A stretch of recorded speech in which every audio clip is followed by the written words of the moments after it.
Good afternoon, Ram Ram, नमस्कार, जय हिंद। मैं संदीप श्रीवास्तव स्वागत करता हूं आप सभी बच्चों का आपके अपने बेहतरीन और शानदार लर्निंग प्लेटफॉर्म पर। उम्मीद करता हूं आप और आपका परिवार एकदम स्वस्थ होगा, तंदुरुस्त होगा और आप लोग अपनी तैयारी में जुटे हुए होंगे। जितने भी बच्चे आज के सेशन में मेरे साथ लाइव जुड़ चुके हैं, एक बार फटाफट मेरे को बता दीजिएगा।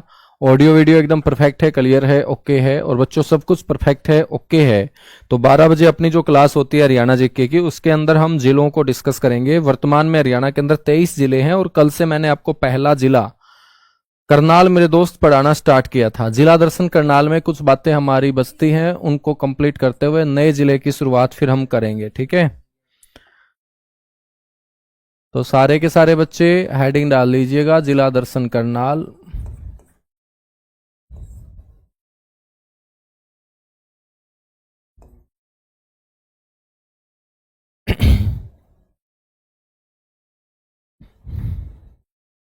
कल हम पर्यटन स्थलों को मेरे दोस्त पढ़ रहे थे। पर्यटन स्थलों के बाद पर्यटन स्थलों में आप लोगों को एक दो किले भी याद रख लेने हैं।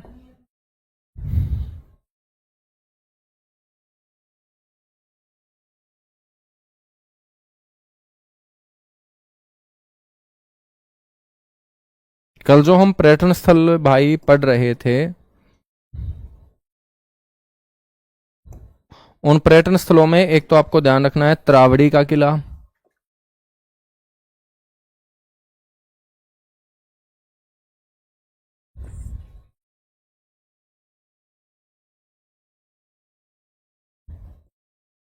त्रावड़ी का जो किला है बच्चों ये त्रावड़ी में ही है, ठीक है। उसके बाद आपको ध्यान रखना है करनाल का किला।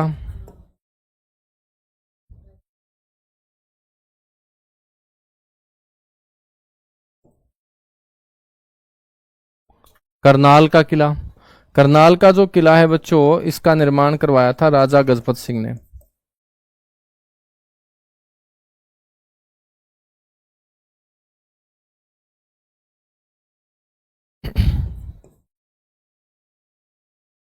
राजा गजपत सिंह के द्वारा इसका निर्माण करवाया गया था। और त्रावड़ी का जो किला है इसका निर्माण करवाया गया था किसके द्वारा? पृथ्वीराज चौहान के द्वारा। इसका निर्माण 12वीं सदी में मेरे बच्चों पृथ्वीराज चौहान के द्वारा।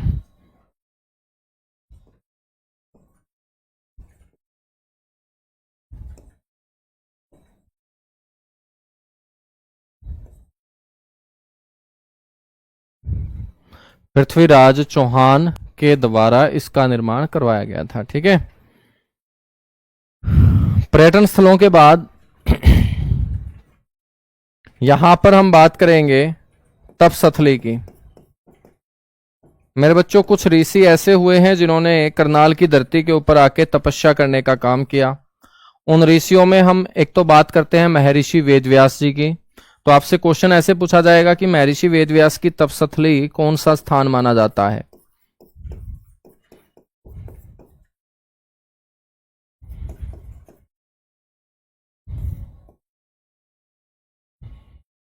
महर्षि वेदव्यास की तपसथली।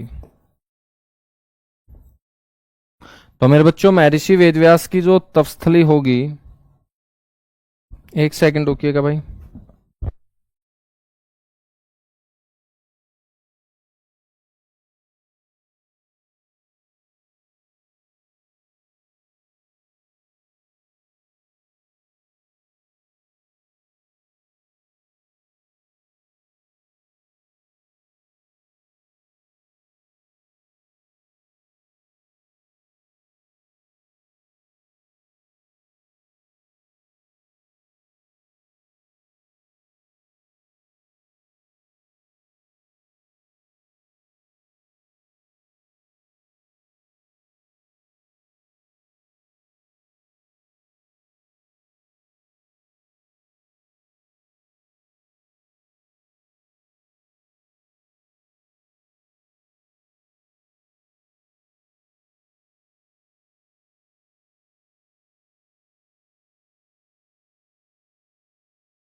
तो महर्षि वेदव्यास की जो तपस्थली है मेरे बच्चों, वो आपको ध्यान रखना है बस्तली।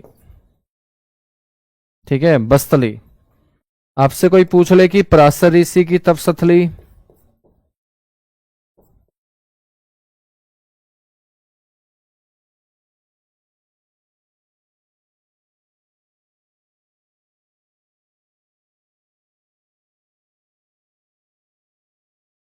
पराशर ऋषि की जो तपस्थली है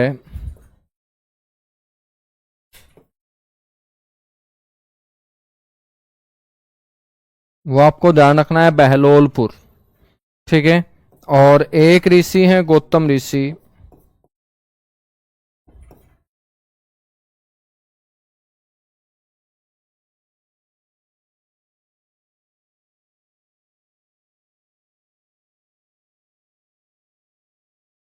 गौतम ऋषि की जो तपस्थली है ना,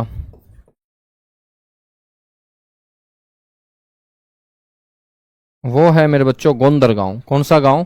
गोंदर गांव। ठीक है, करनाल जिले के अंदर। अब हम लास्ट बात करेंगे व्यक्तित्व की। व्यक्तित्व का मतलब है कि कौन कौन प्रसिद्ध व्यक्ति जिन्होंने अपने अपने फील्ड में बच्चों बहुत बड़ा नाम कमाया है, करनाल के अंदर ऐसे कौन कौन महान व्यक्तित्व पैदा हुए। सबसे पहले हम बात करते हैं पाकिस्तान के पहले प्रधानमंत्री के बारे में। और पाकिस्तान के पहले प्रधानमंत्री हुए हैं लियाकत अली।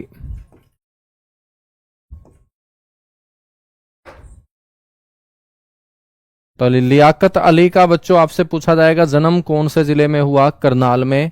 कौन थे लियाकत अली? पाकिस्तान के पहले प्रधानमंत्री।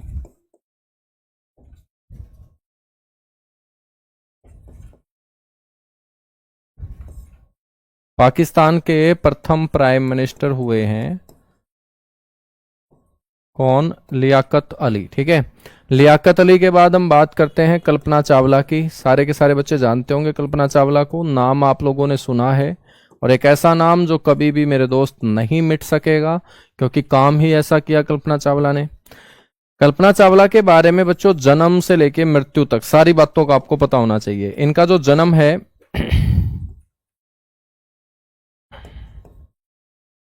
वो 1 जुलाई 1961 को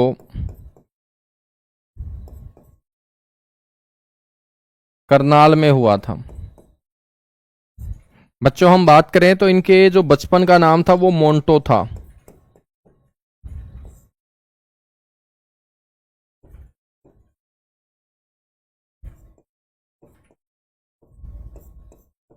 बचपन का नाम इनका क्या था? मोंटो। शुरुआती इनकी जो शिक्षा हुई थी वो टैगोर बाल निकेतन स्कूल करनाल से हुई थी मेरे बच्चों। तो आपसे पूछा जाएगा कि इनकी शुरुआती शिक्षा कहां से हुई थी, तो आप बोलेंगे टैगोर बाल निकेतन स्कूल।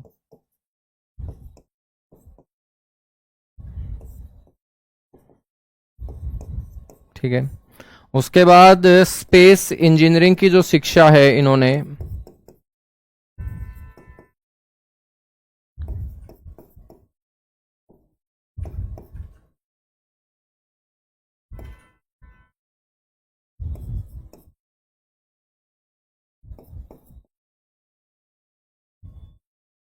स्पेस इंजीनियरिंग की जो शिक्षा है मेरे बच्चों इन्होंने पंजाब यूनिवर्सिटी से प्राप्त की।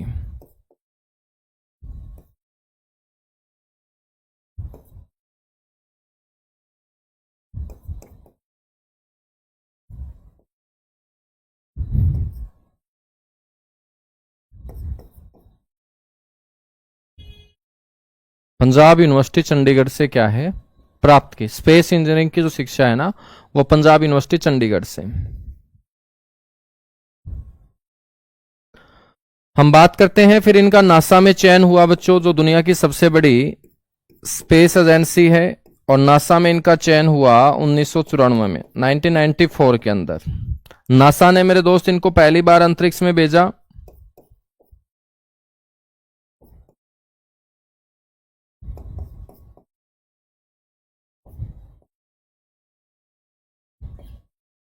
और पहली बार अंतरिक्ष की जो उड़ान है वो इन्होंने 1997 में भरी। बच्चों फिर ये दूसरी बार अंतरिक्ष में भेजी गई, लेकिन जब दूसरी बार भेजी गई तो ये वापस नहीं आ पाई थी।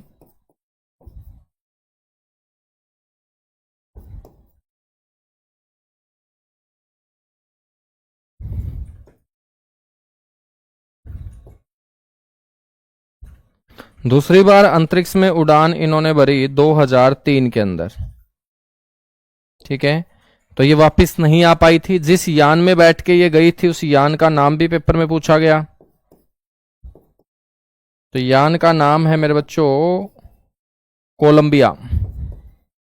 कोलंबिया यान में इन्होंने अंतरिक्ष की उड़ान भरी थी और ये वापस नहीं आ पाया था। तो इनकी मृत्यु हो जाती है फिर 1 फरवरी 2003 को। 1 2 3 से याद रखेंगे, 1 तारीख, दूसरा महीना, 3 की साल, 1 2 3, 1 फरवरी 2003 को इनकी मृत्यु हुई। मेरे बच्चों इनके नाम पर कल्पना चावला तारामंडल स्थापित किया गया कुरुक्षेत्र में।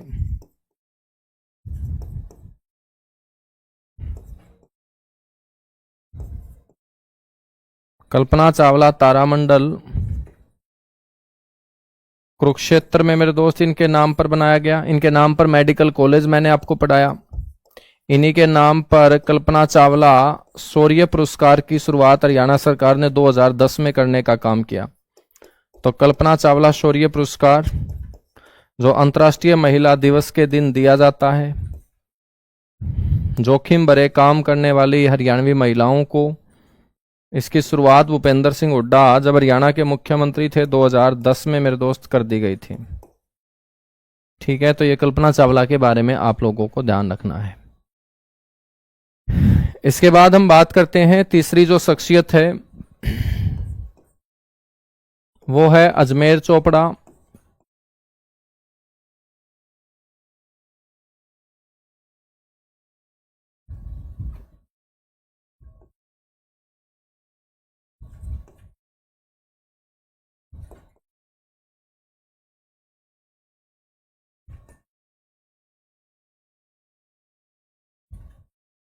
अजमेर चोपड़ा जो हैं ये बास्केटबॉल खिलाड़ी हैं। नेक्स्ट हम बात करेंगे सिभा मोगन।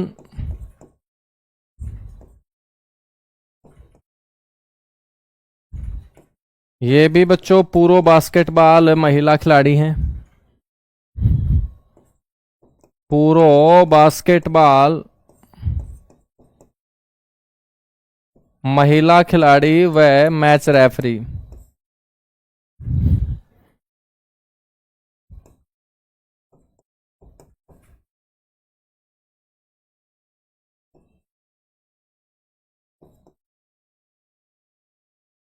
ठीक है ना। सिभा मोगन को हम बोलते हैं क्वीन ऑफ बास्केटबॉल। यह भी आप लोगों को याद रखना है कि इनको क्या कहा जाता है मेरे भाई, इनको कहा जाता है क्वीन ऑफ बास्केटबॉल।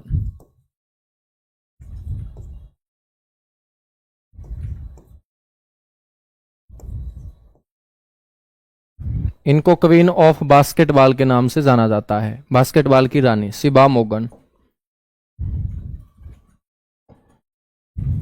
ठीक है, इसके बाद मेरे बच्चों आपको याद रखना है यहां पर अनीस बनवाला।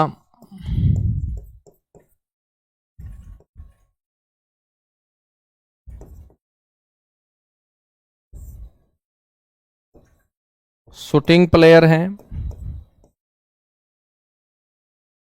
अनीस बनवाला, ये भी करनाल से ही आते हैं। इसके अलावा मेरे बच्चों करनाल से मेहताब विरक,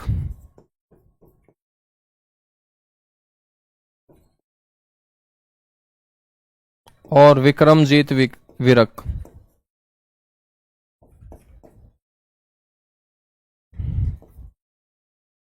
ठीक है बच्चों, हम बात करें तो कौन से क्षेत्र से इनका संबंध है, अभिनय क्षेत्र से।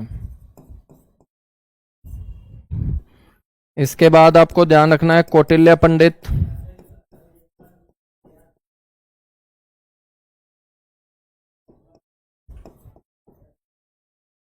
कौटिल्य पंडित, ठीक है, तो कौटिल्य पंडित जो है ये कोहांड गांव से आते हैं।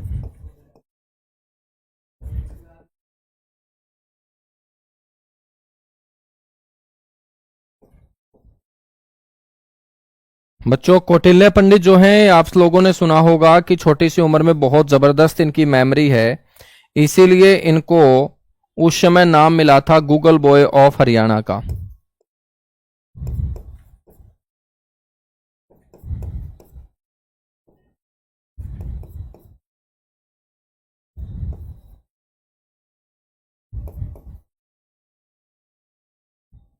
तो इनको हम गूगल बॉय ऑफ हरियाणा के नाम से भी जानते हैं। तो कौटिल्य पंडित को गूगल बॉय ऑफ हरियाणा कहा जाता है। ठीक है, कोहांड गांव के ये क्या हैं, रहने वाले हैं। तो मेरे दोस्त ये करनाल के महान व्यक्तित्व होंगे। यहां तक बातें क्लियर हुई, बताइएगा। तो करनाल डिस्ट्रिक्ट अपना कंप्लीट हुआ। अब हम बच्चों स्टार्ट करेंगे गुरुग्राम डिस्ट्रिक्ट पढ़ना।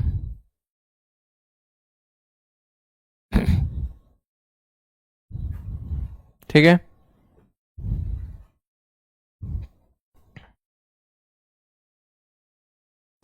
चलेगा। अब मेरे दोस्त यहां पर हम चर्चा करते हैं दूसरा डिस्ट्रिक्ट गुरुग्राम। तो सारे के सारे बच्चे हेडिंग डाल लीजिएगा।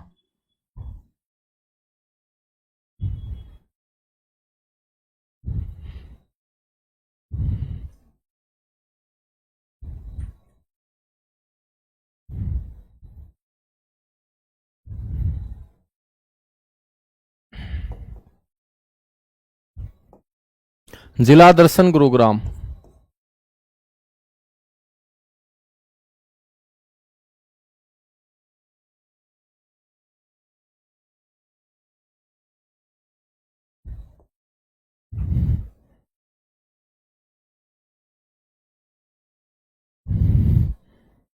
बच्चों हम बात करेंगे सबसे पहले, जब भी जिला पढ़ते हैं तो उसकी स्थिति को जानते हैं, लोकेशन को जानते हैं कि वो हरियाणा के मैप के ऊपर कौन सी दिशा में स्थित है। बच्चों गुरुग्राम आपको हरियाणा के मैप के ऊपर कहां नजर आएगा? सर गुरुग्राम हमें नजर आएगा यहां पर। तो मेरे दोस्त ये आपका क्या है,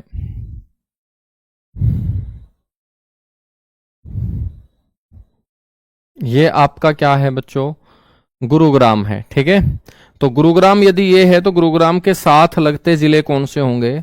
ये वाला जो डिस्ट्रिक्ट है मेरे भाई, ये आपका है झज्जर डिस्ट्रिक्ट। तो गुरुग्राम के साथ एक तो सीमा बनाता है झज्जर। ये गुरुग्राम के साथ सीमा बनाने वाला हरियाणा का सबसे छोटा डिस्ट्रिक्ट है फरीदाबाद।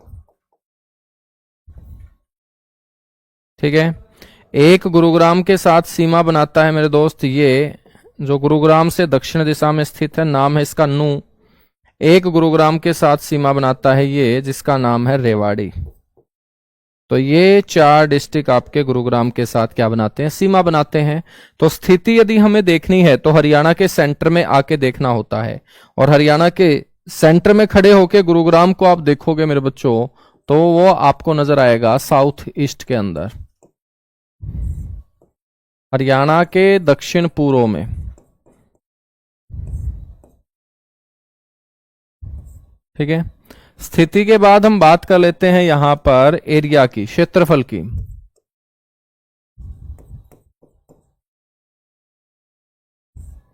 कि वर्तमान में इसका जो एरिया है वो कितना है? तो वर्तमान में मेरे बच्चों इसका एरिया है 1258 वर्ग किलोमीटर। क्षेत्रफल के बाद हम बात करेंगे जनसंख्या की, और मैंने आपको बताया था कि जनसंख्या का आधार होगा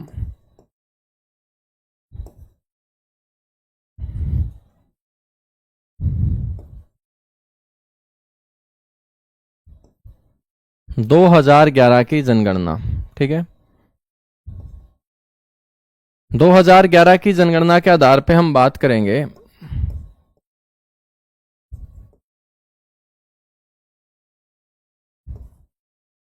इसकी जो पॉपुलेशन है मेरे दोस्त, वो 15 लाख से क्या है, अधिक है। 15 लाख से क्या है, अधिक है। यदि हम बात करेंगे शहर की, तो बच्चों क्षेत्रफल और जनसंख्या के आधार पे दूसरा जो सबसे बड़ा शहर है हरियाणा का, वो गुरुग्राम ही होगा। तो याद रखना है,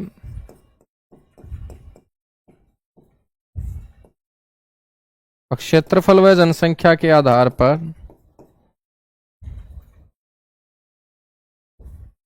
क्षेत्रफल व जनसंख्या के आधार पर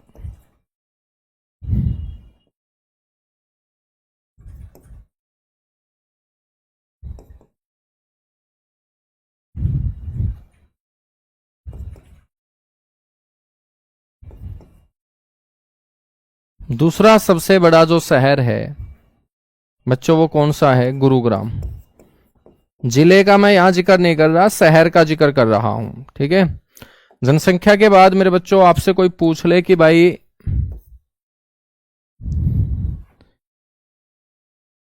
इसका जो नामकरण हुआ है वो किसके नाम पर हुआ है? नाम के पीछे कारण क्या है? गुरु द्रोणाचार्य। तो गुरु द्रोणाचार्य के कारण इसका नाम पड़ा है गुरुग्राम।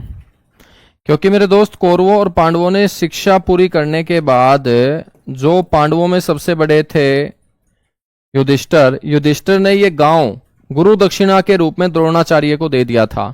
और द्रोणाचार्य को गुरु दक्षिणा में मिले हुए इस गांव के लोगों ने बोला कि अब तो ये गुरु का गांव है, और गुरु का गांव ही क्या कहलाएगा? गुरुग्राम कहलाएगा। क्या कहलाएगा? गुरुग्राम कहलाएगा। संदीप पंगाल मेरे भाई हरियाणा विविध करके एक पार्ट है, उसमें सारी की सारी क्लासेस हैं। मैं बार बार हाथ जोड़ के आपसे रिक्वेस्ट कर रहा हूं कि जितनी भी वहां पर फोल्डर दे रखे हैं उन फोल्डरों को चेक कर लीजिएगा। सारी की सारी क्लासेस हैं, सारी की सारी क्लासेस हैं, ठीक है ना। 1258 वर्ग किलोमीटर भी मेरे दोस्त, और कई जगह 1253 भी लिखा मिलेगा। दोनों एक साथ कभी भी ऑप्शन में नहीं आएंगे, ठीक है। दोनों ठीक है, 1253 लिख रखा है वो भी ठीक है, 1258 लिख रखा है वो भी ठीक है। दोनों एक साथ ऑप्शन में नहीं आएंगे बस, ठीक है। प्रशांत कहां पढ़ाया था मैंने?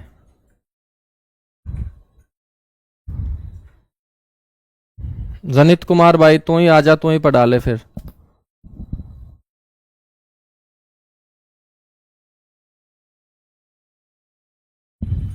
तेरे को कहां से पता चल गई ये बातें?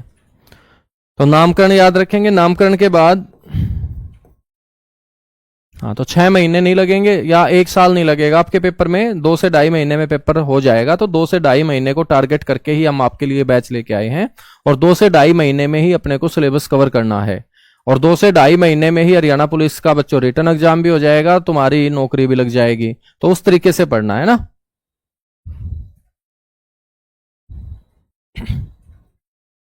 नामकरण के बाद बेटा हम बात करेंगे पुराना नाम। इसका जो पुराना नाम रहा है वो क्या रहा है? इसका पुराना नाम रहा है सर जी गुड़गांव। तो पेपर में आपसे पूछा जाएगा कि गुड़गांव से गुरुग्राम है, कब नाम हुआ इसका? तो मेरे भाई गुड़गांव से गुरुग्राम वर्ष 2016, ठीक है। पुराने नाम के बाद मेरे बच्चों हम बात करेंगे यहां पर उपनाम की, कि इसको किन अन्य नामों से जाना जाता है हरियाणा में। तो अब हम बात करेंगे उपनाम की।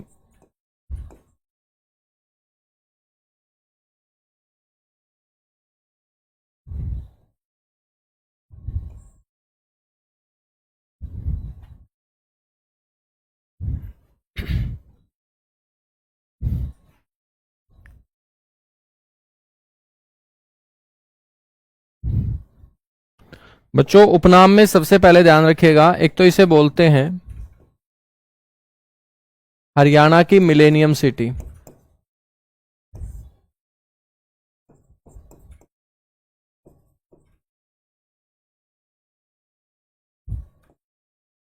एक तो मेरे बेटा इसको बोलते हैं हरियाणा की मिलेनियम सिटी।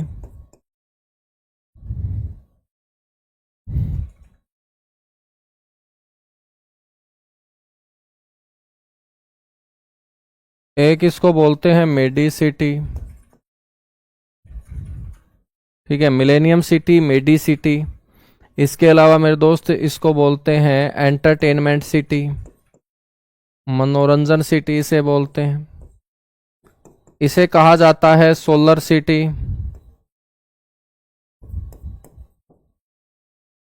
इसे किस नाम से जाना जाता है?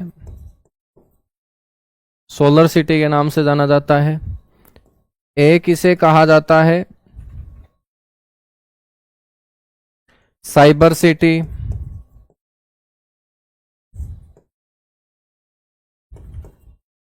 बच्चों इसे कहा जाता है सॉफ्टवेयर सिटी।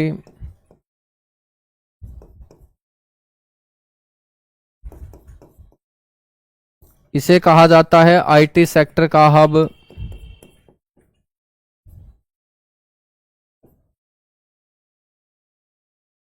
आईटी सेक्टर का हब। इसे कहा जाता है कैपिटल ऑफ कॉल सेंटर।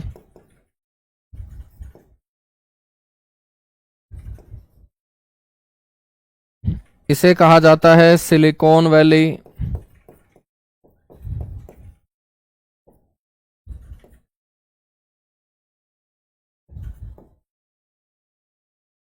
इसको कहा जाता है इलेक्ट्रॉनिक सिटी।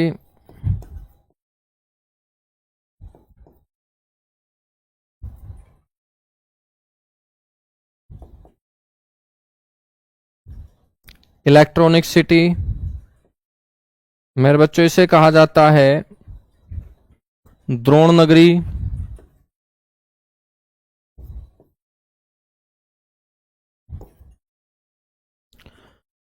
इसे कहा जाता है उद्योग विहार।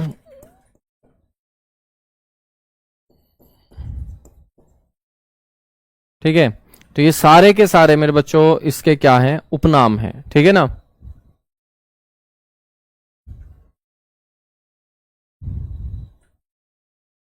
इसको ड्रीम सिटी भी बोलते हैं।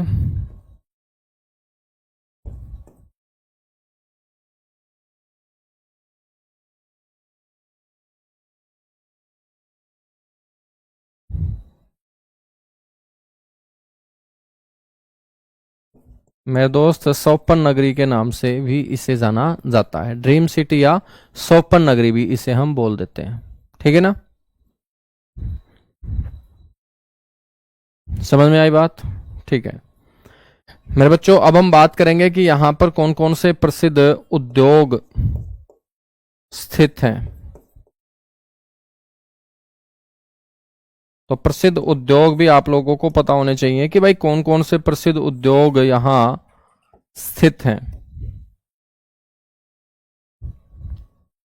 बिल्कुल देखिएगा भाई, आप लोग है ना काफी कमेंट कर पा रहे हैं, सर ये नहीं करवा रहे, वो नहीं करवा रहे। मेरे को एक बात बताइएगा, आप हरियाणा पुलिस की तैयारी कर रहे हो ना। हरियाणा पुलिस की तैयारी में बेटा जैसे आप लोग चाह रहे हो ना कि एक एक चीज इस तरीके से हो जाए, ठीक है, कि HCS लेवल का हम हरियाणा जीके के पढ़ लें, तो बेटा उसके लिए कम से कम 6 महीने चाहिएंगे। और उससे पहले फिर पेपर आ जाएगा ना, तो मेरे को मत बोलना, क्योंकि 2 से 2.5 महीने का टारगेट तुम्हारे माइंड में भी तो सेट होगा ना। तो तुम्हें उतना ही पढ़ना है जो हरियाणा पुलिस के अंदर काम आ जाए। समझ में आई मेरी बात। तो आप लोग मेरे से ही पढ़े हुए हैं, मेरे को पता है, तभी तुम बोल रहे हो कि सर ये रह गया वो रह गया। तो तुम मेरे से ही पढ़े हुए हो, मैं ये भी जानता हूं, इसलिए तुम यहां चिल्ला रहे हो। लेकिन आपको यह भी ध्यान रखना होगा ना कि भाई कितना टाइम अपने को मिल रहा है, उस टाइम में अपने को बेस्ट देना है। आपका कोई क्वेश्चन नहीं छूटेगा। आप लोग बस जितना करवा रहा हूं उतना भी यदि अच्छे से कवर कर लोगे तो आप लोग हरियाणा जीके में मार नहीं खाओगे। अब हरियाणा जीके कभी समाप्त नहीं होगी। समझ में आई बात। मतलब इस जिले में जितने गांव हैं उन गांवों से भी तो क्वेश्चन बनते होंगे। कोई एक मंदिर नहीं, मैं आपको 50 मंदिर भी लिखवा सकता हूं। लेकिन बेटा यदि मैं 50 मंदिर तुम्हें याद भी करवा दूंगा और उनमें से आना वो एक ही मंदिर है, तो 49 मंदिर तो वैसे ही याद किए ना, फिर फालतू में ही टाइम खराब किया और दिमाग खराब किया। तो आप लोग इस चीज को जरूर समझ के चलें कि हमें 2 से 2.5 महीने में सिलेबस कवर करना है। और मैंने इसीलिए आपकी 2 क्लास शुरू की है कि एक 9 बजे भी आपकी क्लास होगी, एक 12 बजे भी, क्योंकि मेरे को भी डर है कि आपका पेपर बहुत जल्दी आ जाएगा। और जिस दिन आपका पेपर जल्दी आया तो बेटा उस दिन तुम ये बोलोगे कि सर हमें सारा का सारा ही करवा देना चाहिए था, चाहे बीच में आप इंपोर्टेंट करवा देते, है ना। तो चीजों को समझिएगा आप लोग। तो आप लोग ये बीच में अनावश्यक कमेंट मत कीजिएगा कि तहसील रह गई सर, उप तहसील रह गई। जब मैं हरियाणा की पॉलिटी पढ़ाऊंगा ना, राज व्यवस्था, वहां पर मैं आपको जो इंपोर्टेंट तहसीलें होंगी, विधानसभा क्षेत्र होंगे, लोकसभा क्षेत्र होंगे, वो सारी की सारी चीजें कवर कराऊंगा। हर बैच में पढ़ाने का मेरा तरीका अलग होता है, टाइम के अकॉर्डिंग हम चलते हैं। ठीक है ना। हाँ प्रिया, अभी तो तुम बोल रहे हो टाइम ही टाइम है। यदि कल को एग्जाम आ गया ना तो तुम सारा का सारा दोष मेरे ऊपर डाल दोगे कि सर आपसे तो सिलेबस ही नहीं हुआ, क्योंकि आपके दिमाग में सिलेबस की डेफिनेशन पता नहीं क्या है जो करवा रहा हूं। अब ये जो मैं बोल रहा हूं तुम्हारे कमेंट करने के बाद, ये आपका समय ही तो खराब करवा रहा है। यदि तुम जितने कमेंट करोगे उतना ही समय खराब होगा, और वो समय किसका खराब होगा? तुम्हारा खराब होगा। ठीक है ना? हाँ, पेपर बहुत जल्दी आएगा, पहले बता रहा हूं। अभी पीएमटी पीएसटी का शेड्यूल कभी भी जारी हो सकता है तुम लोगों का। उसके बाद फिर आपका रिटर्न एग्जाम में ज्यादा समय नहीं मिलेगा। तो प्रसिद्ध उद्योग कौन कौन से हैं? यहां पर सबसे पहले ध्यान रखना है चीनी मिट्टी बर्तन उद्योग।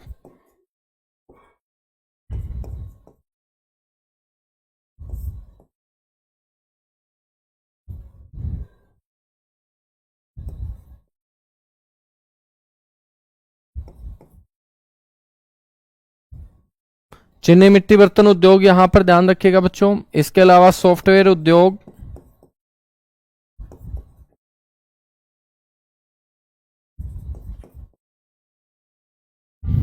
बेनेटन,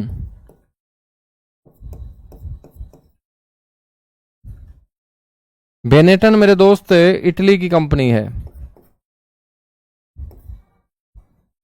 तो बेनेटन औद्योगिक इकाई भी यहां पर स्थापित की गई है।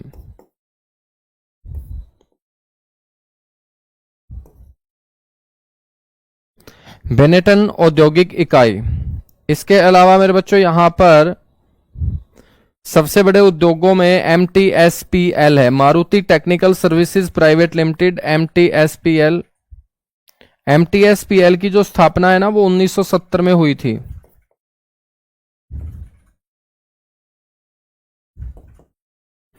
स्थापना 1970, और इसकी जो स्थापना है मेरे दोस्त वो किसके द्वारा? संजय गांधी के द्वारा इसकी स्थापना की गई थी। ठीक है। हम बात करेंगे जापान की कंपनी सुजुकी के द्वारा फिर हिस्सेदारी की जाती है बच्चों 1981-82 में। जापान की कंपनी सुजुकी द्वारा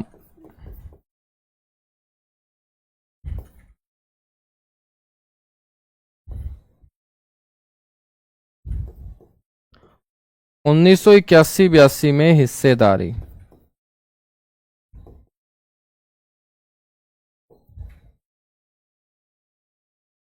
जापान की कंपनी सुजुकी के द्वारा 1981-82 में हिस्सेदारी की जाती है, और मेरे बच्चों पहली मारुति बाजार में आती है 14 दिसंबर 1983 को।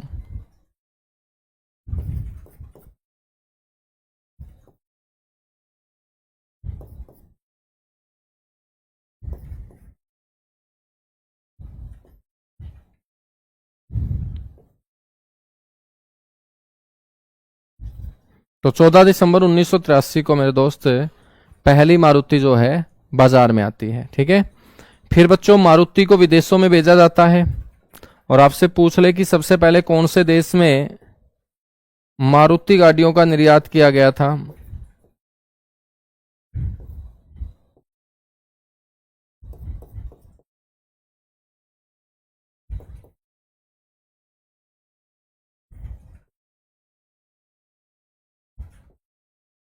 तो मारुति का निर्यात सबसे पहले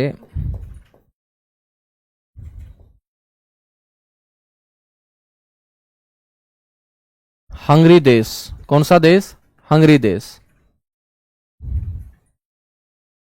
तो ये आप लोगों को ध्यान रखना है। ठीक है भाई प्रशांत, उसको ठीक कर लेना बस। ठीक है। तो मारुति का निर्यात सबसे पहले कौन से देश में मेरे बच्चों? हंगरी देश के अंदर किया गया था। और यहां पर कौन सा उद्योग है? उद्योगों में याद रखिएगा होंडा मोटरसाइकिल उद्योग है यहां।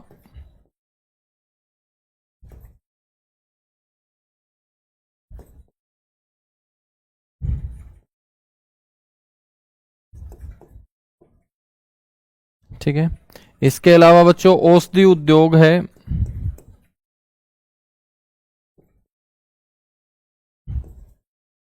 औषधि उद्योग गुड़गांव के डुंडा हेडा गांव में है।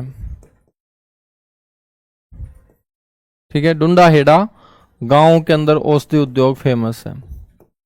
इसके अलावा मेरे बच्चों आभूषण पार्क है, जिसको हम ज्वेलरी पार्क बोलते हैं। और आभूषण पार्क है गडी हरसरू में। गडी हरसरू गुरुग्राम के अंदर आभूषण पार्क है, ठीक है। इसके अलावा मेरे दोस्त हम बात करेंगे रैनबैक्सी फार्मा उद्योग है यहां पर।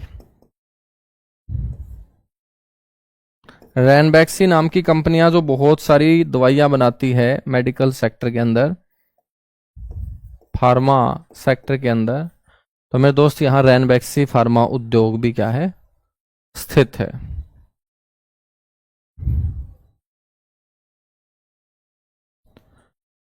कीजिएगा फटाफट नोट। उद्योगों के बाद हम बात करेंगे कि गुड़गांव के अंदर कौन कौन से मंदिर हैं।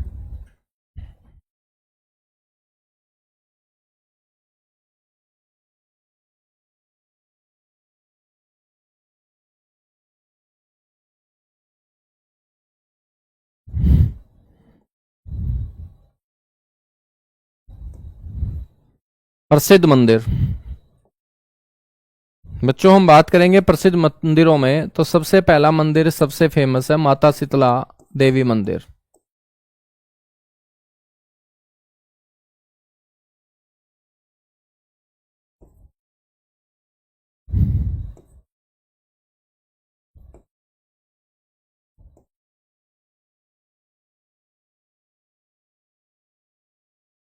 माता शीतला देवी मंदिर हम बात करेंगे तो माता शीतला जो है ये, इनका वास्तविक नाम मेरे बच्चों क्या था, ललिता था।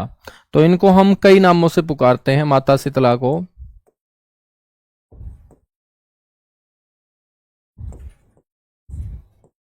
इनको बड़ी माता भी बोला गया बच्चों,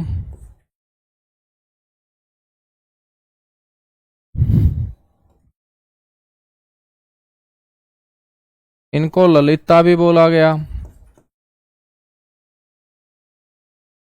और कृपाचार्य नाम के ऋषि की बहन होने के कारण इनको कृपी भी बोला गया। माता शीतला मंदिर का जो निर्माण है वो भरतपुर के राजा जवाहर सिंह के द्वारा बच्चों करवाया गया था।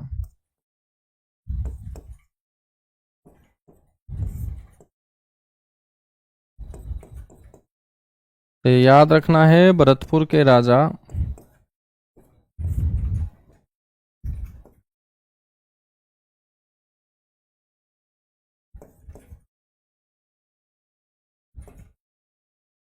जवाहर सिंह द्वारा। मेरे दोस्त हम बात करेंगे तो इस मंदिर का जो पैटर्न है, जो वास्तुकला है, या हम बात करें शैली कौन सी है, यह मंदिर किस पैटर्न के ऊपर बना हुआ है, किस शैली के ऊपर यह बना हुआ है, तो मेरे बच्चों ये राजस्थान शैली के ऊपर बना हुआ है।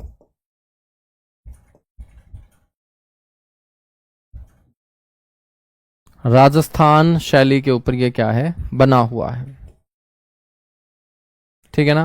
पैटर्न, वास्तुकला, शैली, राजस्थान या राजस्थानी हम बोल देंगे। बच्चों हम बात करें माता शीतला देवी जो मंदिर है, ये बड़ा मंदिर है।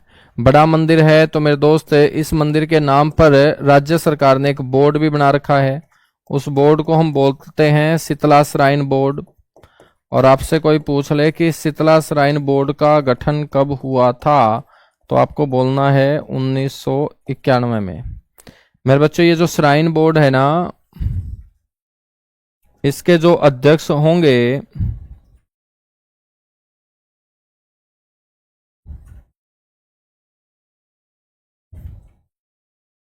वो कौन होंगे, शीतला श्राइन बोर्ड के जो अध्यक्ष होंगे मेरे दोस्त वो होंगे मुख्यमंत्री।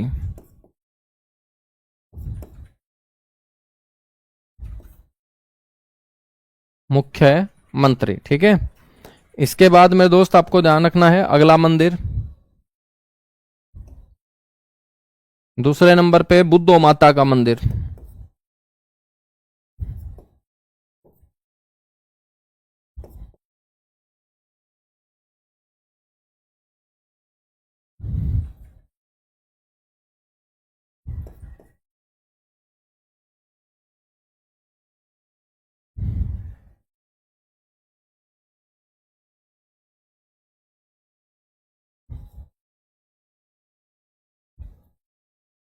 मुबारकपुर गांव के अंदर बच्चों बुद्ध माता का मंदिर बना हुआ है। ठीक है। तीसरा जो मंदिर है वो है भीमकुंड मंदिर।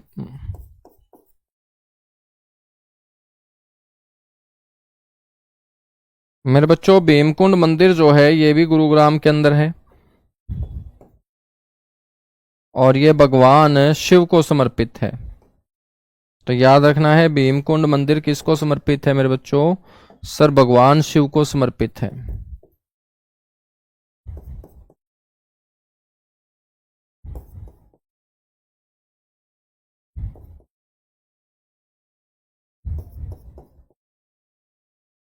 भगवान शिव को समर्पित है। नेक्स्ट हम बात करेंगे एकलव्य मंदिर।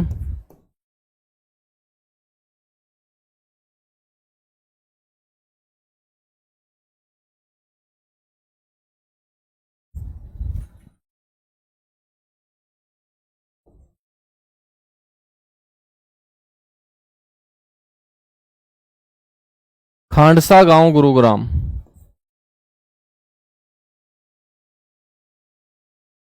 ठीक है ना। तो खांडसा गांव गुरुग्राम के अंदर एकलव्य मंदिर है। और मेरे बच्चों हम बात करेंगे ये एकलव्य के नाम पर भारत में इकलौता मंदिर है।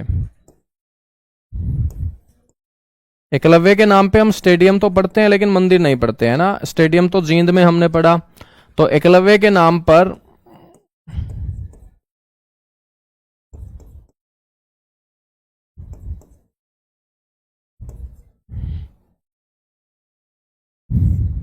भारत में मेरे बच्चों ये इकलौता मंदिर है। तो एकलव्य के नाम पर भारत में इकलौता मंदिर है। कहाँ? खांडसा गांव गुरुग्राम के अंदर। ठीक है ना। मंदिर के बाद हम बात करेंगे यहां पर मेलों के बारे में।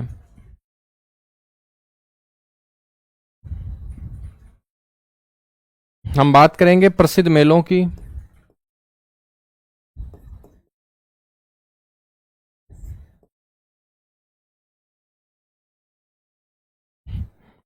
बच्चों प्रसिद्ध मेलों में आपको याद रखना है सबसे मेन मेला है यहां शीतला माता का मेला।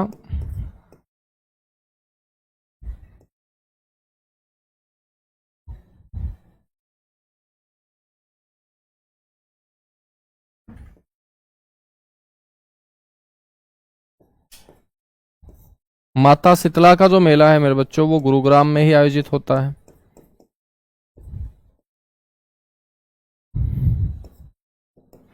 नेक्स्ट है बुद्ध माता का मेला।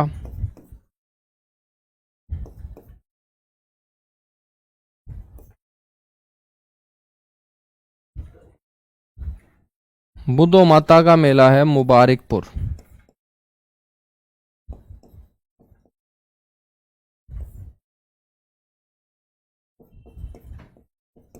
बुद्ध माता के बाद नेक्स्ट है बूढ़ी तीज का मेला।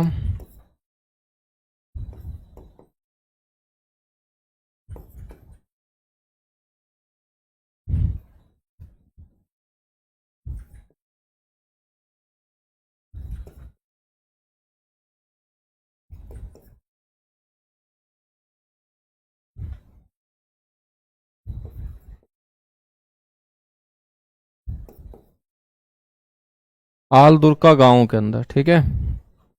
बूढ़ी तीज का जो मेला है मेरे बच्चों ये सावन के महीने में आयोजित किया जाता है।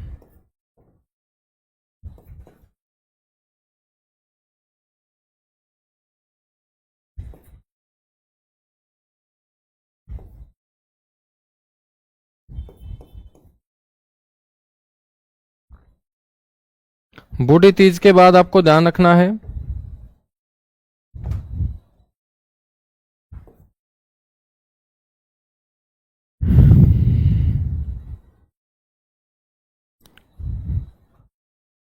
भगत पूर्णमल का मेला। बच्चों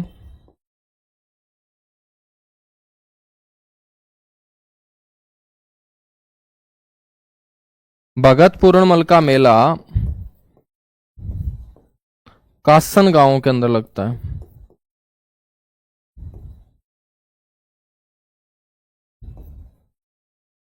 ठीक है। कासन गांव के अंदर।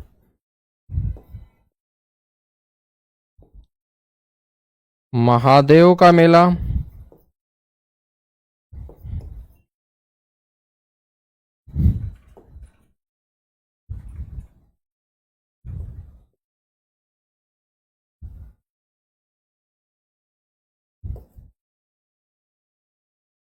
इच्छापुरी गांव के अंदर बच्चों, कौन से गांव के अंदर? इच्छापुरी गांव के अंदर। डिस्ट्रिक्ट की तहसील और उप तहसील। रुपिंदर नहीं आएंगे, रहने दे याद करने के लिए, ठीक है? कितनी तहसील याद करेगा? जो करवा रहा हूं उसी को कर लेना बस।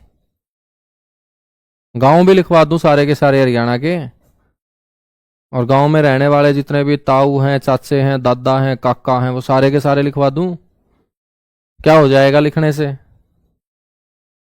तहसील उप तहसील याद नहीं करनी, जो बताऊंगा वो याद करना है। विधानसभा क्षेत्र याद रखना है। विधानसभा क्षेत्र जब याद हो जाएंगे तो तहसील अपने आप याद हो जाएंगे। कि उकलाना विधानसभा क्षेत्र याद हो गया तो उकलाना तहसील भी है। नारनौंद विधानसभा क्षेत्र याद हो गया तो नारनौंद तहसील भी है। समझ में आई बात? तो याद करने का तरीका आपको पता होना चाहिए। सारी की सारी चीजें अलग अलग याद नहीं करनी होती। 90 विधानसभा क्षेत्र याद रखोगे तो 90 विधानसभा क्षेत्रों के नाम से ही 10 लोकसभा क्षेत्र हैं। 90 विधानसभा क्षेत्रों में से ही बच्चों तहसील आ जाएंगी, उसी से उप तहसील कवर हो जाएगी, उसी से खंड हो जाएंगे जिसको ब्लॉक बोलते हैं, उसी से पंचायत समिति हो जाएगी। ठीक है? हाँ, तो जो पढ़ा रहा हूं उसको पढ़ते रहो बस, तुम इनको याद मत करना, तहसील याद करके बैठ जाना तुम। ठीक है? कोई कमीशन में बंदा है क्या तुम्हारा कि तहसील से क्वेश्चन आएगा, इनसे कोई क्वेश्चन नहीं आएगा? मतलब बीच में करना ही करना है कुछ ना कुछ है। वो तो मैं थोड़ा सा शांत स्वभाव का हूं इसलिए, वरना तो बेटा इतना तुम परेशान करते हो ना, तो मेरे भी मैं 6 की जगह तुम्हें 2 ही पढ़ाऊं, 4 मेरा फिर पढ़ाने का मन भी ना करे।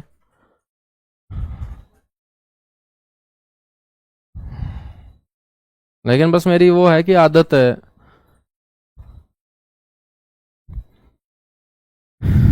चलेगा, आगे हम बात करेंगे सा चोखा खोरी का मेला।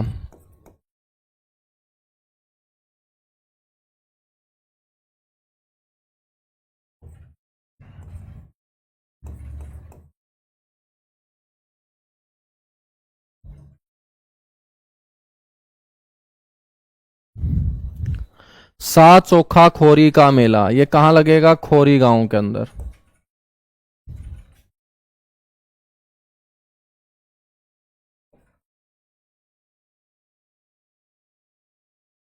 खोरी गांव, ठीक है? खोरी गांव गुरुग्राम।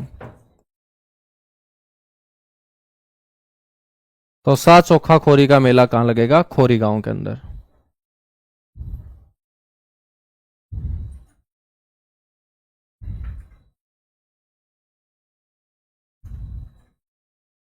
अच्छा, सारी क्लासों में ऐसा ही करते हैं ये? बेटा सारी क्लासों में ऐसा करते हो ना तो लिख लीजिएगा, नौकरी लगने में पसीना आएगा तुम लोगों के, क्योंकि तुम अपने आप को स्मार्ट बहुत ज्यादा मानने लगे हो। टीचरों को तो तुम कुछ समझते ही नहीं हो। टीचरों की तो मैं रिस्पेक्ट भी देखता रहता हूँ कि कमेंट में क्या क्या पता नहीं क्या क्या बोल देते हैं, कुछ भी घर बैठे बैठे रजाई में पड़े पड़े। एक दिमाग में बात पक्का बैठा लेना, यदि तुम रिस्पेक्ट करना नहीं जानते हो तो जिस डिपार्टमेंट में तुम जाओगे तुम्हारी भी कोई रिस्पेक्ट नहीं करेगा। ठीक है? हाँ, तो सारा का सारा कंटेंट हो जाएगा। तुम पहले स्टूडेंट नहीं हो इन टीचरों के सामने, पता नहीं कितने सेलेक्ट होके जा चुके हैं बड़ी बड़ी पोस्ट के ऊपर, आज तक उन्होंने कुछ नहीं बोला, तो तुम तो अभी तो बेटा प्रोसेस में हो। ठीक है? तो आज के लिए इतना सा ही करेंगे हम, बाकी करेंगे फिर कल की क्लास में। और कोशिश किया करो कि कमेंट कम करो। सारा का सारा जो ध्यान है ना वो पढ़ाई में लगाओ। ध्यान नहीं देना, कल से मैं इनको ब्लॉक करवाना स्टार्ट करता हूं परमानेंट। हाँ, जितने भी बच्चे हैं ये जो बार बार दूसरे बच्चों को भी परेशान करते हैं फालतू के कमेंट करके, मतलब टॉपिक जो चल रहा है टॉपिक से रिलेटेड ही क्वेश्चन आप पूछोगे ना। आप मेरे से ये पूछोगे कि मेरा नंबर आ जाएगा नहीं आ जाएगा, ना आप मेरे से कोई और एक्स्ट्रा टॉपिक के ऊपर चर्चा करेंगे, क्योंकि मेरे को सिलेबस बहुत जल्दी से कवर कराना है आप लोगों का 2 से ढाई महीने में, और यहां पर सिलेक्शन लेने वाले बच्चे भी हैं। तो उन सिलेक्शन वाले बच्चों का लॉस किसी भी सूरत में हम नहीं चाहेंगे, ठीक है। तो कल से मैं उनको ब्लॉक कराना स्टार्ट करूंगा जो फालतू की बकवासबाजी करेंगे। फिर फालतू की बकवासबाजी करनी है ना तो मेरे से यूट्यूब पे पढ़ा करो, मैं यूट्यूब के ऊपर बड़े मजे देता हूँ, है ना। फालतू की बकवासबाजी वहां बहुत करता हूं, मैं भी बहुत करता हूं, और जो करते हैं उनकी मैं सुनता भी हूं, लेकिन एप्लीकेशन पे नहीं बेटा, एप्लीकेशन के ऊपर बहुत सीरियस होकर हमें पढ़ना होगा, ठीक है। चलेगा, थैंक यू।